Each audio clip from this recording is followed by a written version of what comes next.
Hello! This is Classic Team, and welcome back to Let's Play Crash Team Racing. On to Blizzard Bluff for the Relic.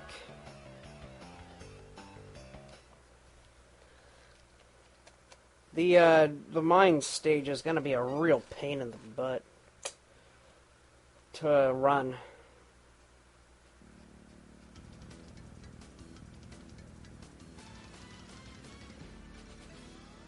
I like that there's a little snow effect. Oh, I messed up. Oh well. I just have to get the relic. I don't have to be perfect. Gotcha. That was close too. I thought I didn't get that one.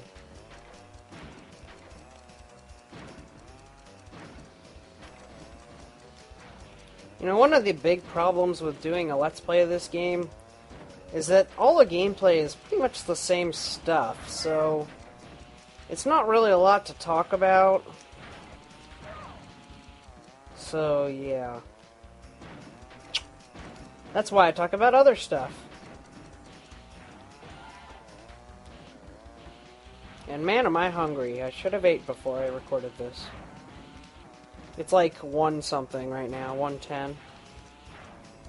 Usually I'm not hungry until like 1:30 or something, but past couple days has said otherwise. It's probably because my system is getting used to the idea that I'm going to be going to school and eating lunch at 11:30.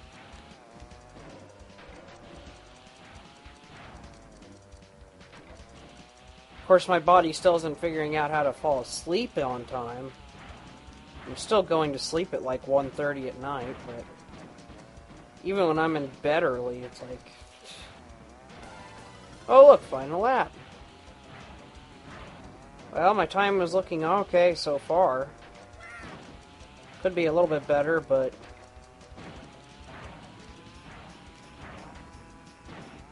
Ah, oh well. You miss one crate, you miss them all.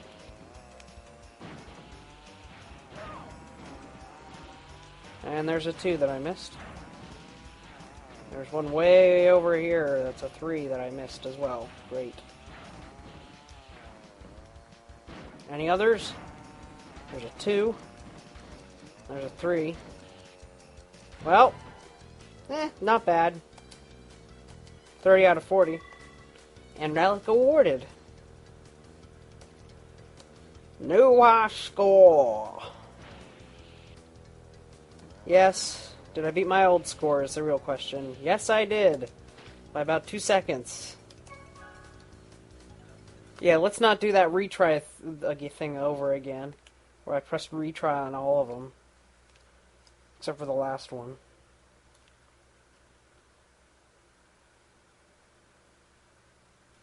You know, these Sony controllers are pretty well built. Probably why they cost so much even today. But...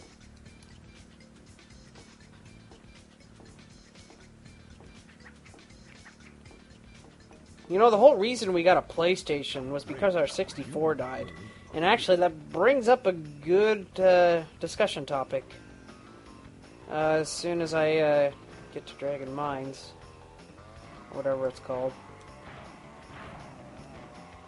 See, originally we owned a Super Nintendo. We actually owned 2 of them.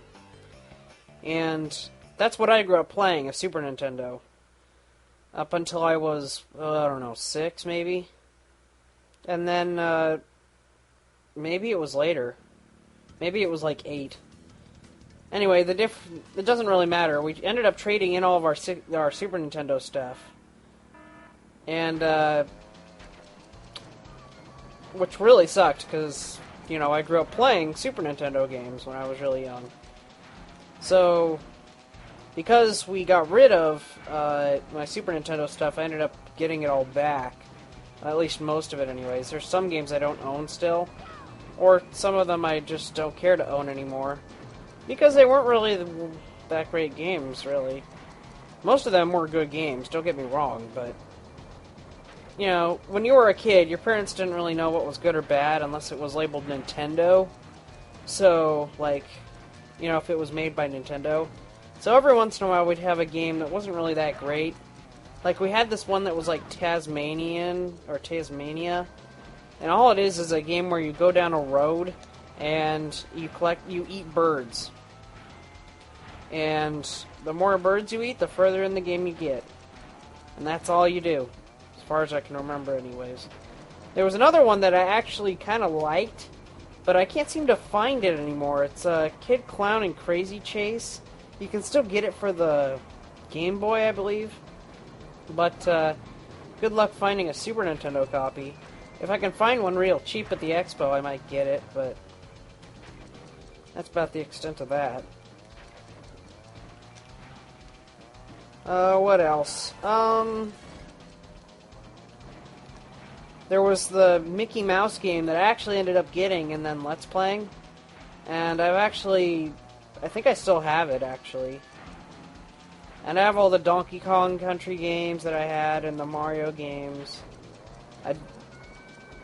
We didn't really have any RPGs when I was a kid except for Zelda. So I've never really been into RPGs because I never really grew up playing them.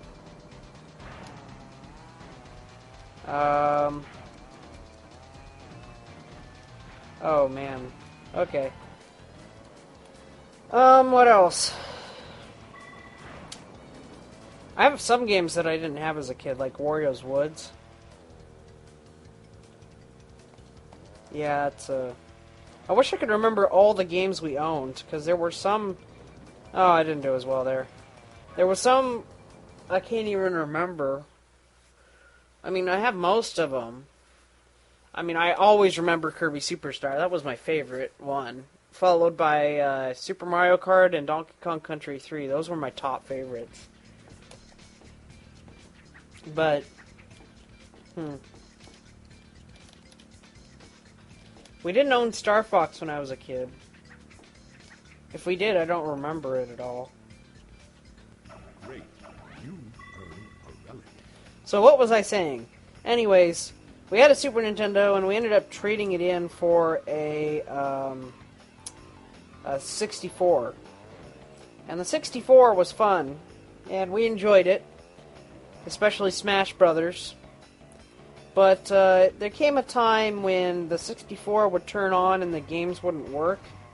And it wasn't like the cartridge thing where it would, wouldn't turn on, the game wouldn't come on because the cartridge wasn't reading the cartridge correctly. It was the system itself, because we would try different games and we would try constantly, and the system just wouldn't work. The light would come on, but nothing else. In fact, I think it got to a point where the light wouldn't even come on.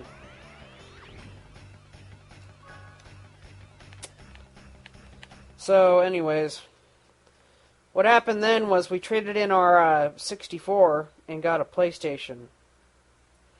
And the PlayStation was pretty nice.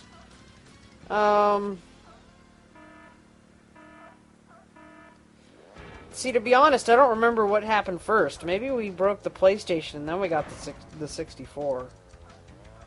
I mean, that's possible. Especially since the PlayStation, which was a much more affordable console at the time. Yeah, I think we actually had the PlayStation first. And then what happened is the PlayStation, I actually ended up breaking it. See, the thing is we were playing... It was actually having some problems. It started overheating a lot and crashing. And by crashing, I mean it started freezing up. And one night I was playing Crash Bash on the giant CRT that we used to own. And the game froze up, so I decided to take the disc out. And when I took the disc out, the metal balls that hold the discs in, they fell out. And I couldn't find them for the life of me because they're so darn small. And so, yeah. I broke my PlayStation and ended up selling it in a garage sale for $2. Or somebody bought it. And we ended up getting a GameCube after that. And we ended up owning like 3 GameCubes. Well, we actually ended up owning like 4 of them. Because one of them ended up See, that was one of the problems with a GameCube. See, look at me, I'm going off on a different tangent again. The things with the GameCubes were is that there was something wrong with them, like inherently wrong with their lens or something, because after a certain period of use, they would just stop reading discs.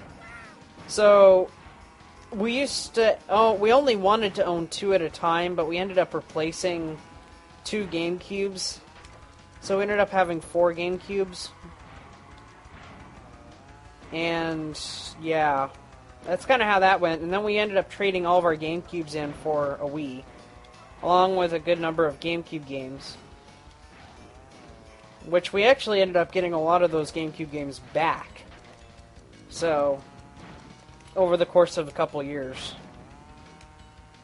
And then some. So, no real loss there. Unfortunately, though, I haven't really played the Wii that much, because it's been in the playroom where my mom's daycare is.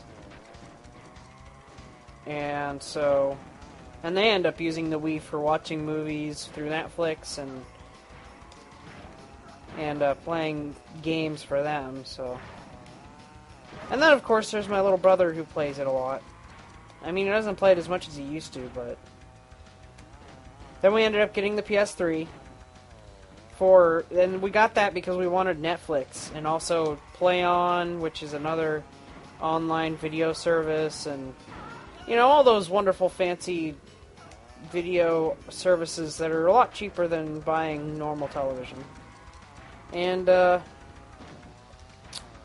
yeah, so now he plays PS3 a lot. And, yeah. That's pretty much all the video game history there. I ended up buying the Super Nintendo back when we were getting GameCubes, I think. It was during the GameCube era. I think it was like 2004. I got my Super Nintendo at a, what was it? Oh, look, I got a gold. Nice. Anyway, I got mine at a Game Crazy for $40. And then I just started buying games as I went. I think my first games were Donkey Kong Country and Super Mario World. And then I just started building on those. And now I have like 14 Super Nintendo games, which is about as many as I had when I was a kid, so. In fact, I ended up getting a game holder, and it's very similar to the one we had as kids, except for the one we had as kids was 3 cartridges wide as opposed to being 2 cartridges wide, and it had Super Nintendo as a logo on it, and the one I have says Nintendo 64 on it. Thankfully, though, these game cases actually hold more than just 64 cartridges. They hold Super Nintendo, as mentioned, Sega Genesis cartridges. So I'm fairly happy with the game holder, except for the fact that I no longer have enough room in them to hold my games. So now I need to buy a new holder, or you know, make one or something. Or just do what others have done and just, like, make a shelf or buy a shelf to put your games in.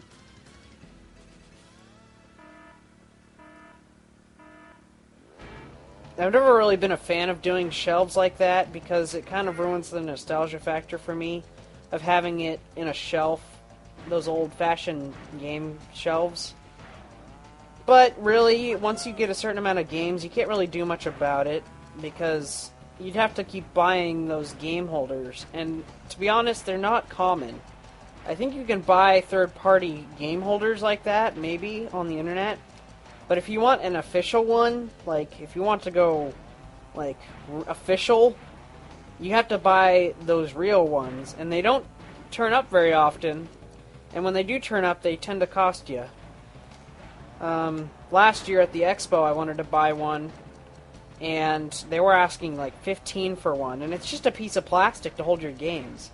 So it's like, are you really willing to pay $15, $20 for a piece of plastic to hold your games? It's like that saying, how much is your nostalgia worth to you, or something like that. I don't remember exactly how it goes. How much is nostalgia worth to you, or something like that. So anyway, I know it's not worth the $20 just to feel the nostalgia of opening up a game holder, because I didn't buy it. I'd much rather spend my money on a game for that much that I'd enjoy far longer than a stupid case.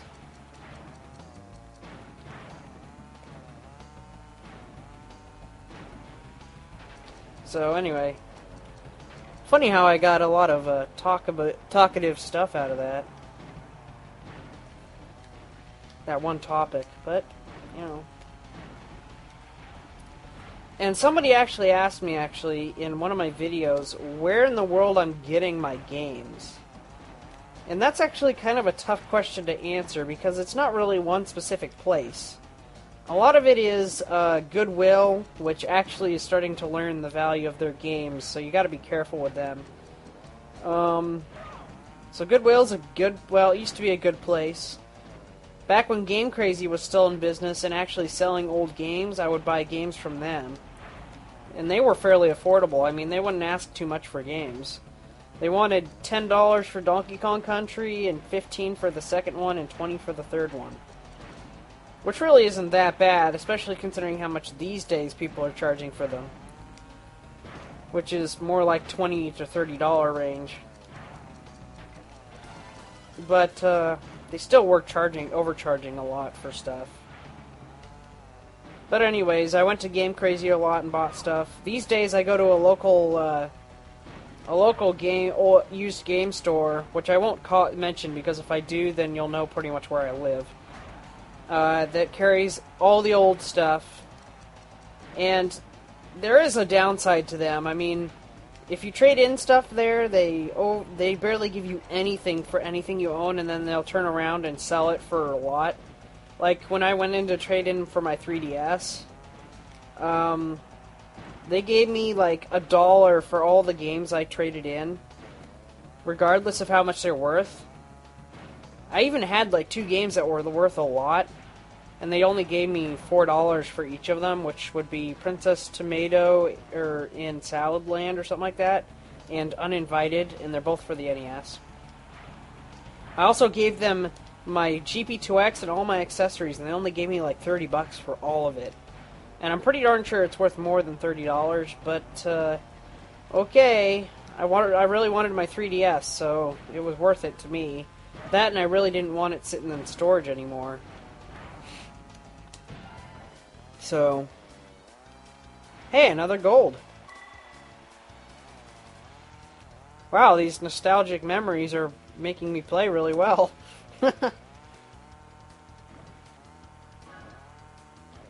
Better than my old one? Oh yeah, by about 3 seconds.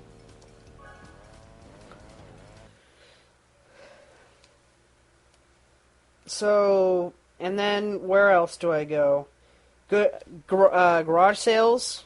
I haven't found a lot of good games at garage sales because it requires you to really go searching a lot. And some people actually understand the value of their stuff, so they'll oversell it, and yeah. So, garage sales, local retro game stores, Goodwill, and another place that I actually haven't tried yet that I've recently discovered myself is flea markets. So if you look up flea markets in your area and see if there's any, and then go from there. So yeah, wow, I was able to talk about that for a long time. So now we go on to World 4. What is the first level? It's over this way. Right here. Alright, guys. Oh, crap. Didn't break fast enough. Alright, thank you guys for watching. Let's play Crash Team Racing. I'll see you in the next part. Bye-bye.